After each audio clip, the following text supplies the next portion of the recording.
रामपुर राज्य के राजा हर्षवर्धन बहुत ही अच्छे राजा थे। उनके राज्य में प्रजा खुश थी।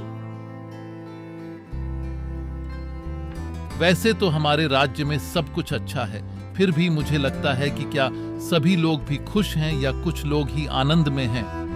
आप व्यर्थ ही चिंता करते हैं। अगर सभी अच्छे नहीं होते तो क्या आपको पता नहीं चलता?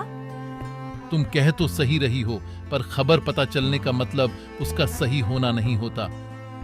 क्यों? जो गुप्तचर व्यवस्था है उसका तो काम ही आपके लिए खबर जुटाना ही तो है। वही तो, गुप्तचर केवल खबर जुटाते हैं, उसे समझते नहीं हैं। जो सुनते हैं वही बताते हैं। फिर आप क्या चाहते हैं? मैं चाहता हूँ कि सभी खुश रहे और ये मुझे पता चलता रहे कि उन्हें किस प्रकार की समस्या आ रही है, ताकि आप उस समस्या के समाधान के लिए काम कर सके। बिल्कुल सही कहा तुमने। अभी क्या होता है कि लोगों की राय आपस में मिलती नहीं है। अगर हम कोई एक फैसला लेते हैं तो वह सभी पर बराबर लागू होता है और कुछ लोगों को वह सही लगता है और कुछ लोगों को गलत। इस बात के साथ राजा और रानी की बात खत्म हो जाती है। कुछ दिनों के बाद दरबार की कार्यवाही चल रही थी, क्योंकि राजा के सामने कोई भी अहम प्रश्न राजकाज से संबंधित नहीं थे। इसलिए राजा बहुत ध्यान से अपने मंत्रियों के व्यवहार को देख रहे थे। सभी मंत्री एक एक कर अपनी राय दे रहे थे। सबकी राय अलग है, सभी एक जैसे क्यों नहीं सोचते? तब राजा ने अपने सबसे काबिल मंत्री से पूछा, क्या तुम बता सकते हो कि लोगों की राय आपस में मिलती क्यों नहीं? सब अलग अलग क्यों सोचते हैं? हमेशा ऐसा नहीं होता। कुछ समस्याएं ऐसी होती हैं जिन पर सभी के विचार समान होते हैं। इसके बाद कुछ और काम निपटाकर दरबार की कार्यवाही समाप्त हो गई। उसी शाम जब मंत्री और राजा बाग में टहल रहे थे तो राजा ने फिर वही राग छेड़ दिया।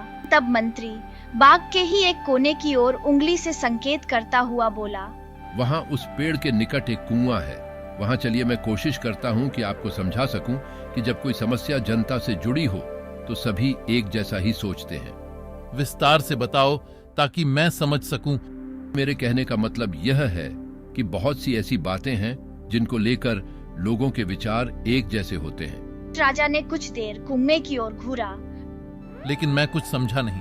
तुम्हारे समझाने का ढंग कुछ अजीब सा है। आप सब समझ जाएंगे हुजूर। तो आप मुझे सही से समझाए। आप शाही फरमान जारी कराएं कि नगर के हर घर से एक लोटा दूध लाकर बाग में स्थित इस कुएं में डाला जाए। हमारा नगर बहुत बड़ा है। यदि हर घर से एक लोटा दूध इस कुएं में पड़ेगा तो यह दूध से भर जाएगा। फिर भी उन्होंने मंत्री के कहे अनुसार फरमान जारी कर दिया। शहर भर में मुनादी करवा दी गई कि आने वाली पूर्णमासी के दिन हर घर से एक लोटा दूध लाकर शाही बाग के कुएं में डाला जाए। जो ऐसा नहीं करेगा उसे सजा मिलेगी।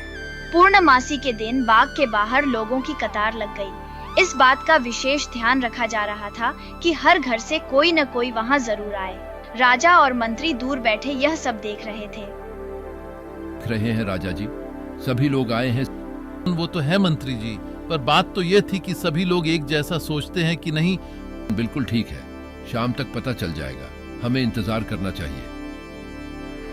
काम पूरा हो गया। जब सभी वहां से चले गए तो राजा व मंत्री ने कुएं के निकट जाकर अंदर झांका।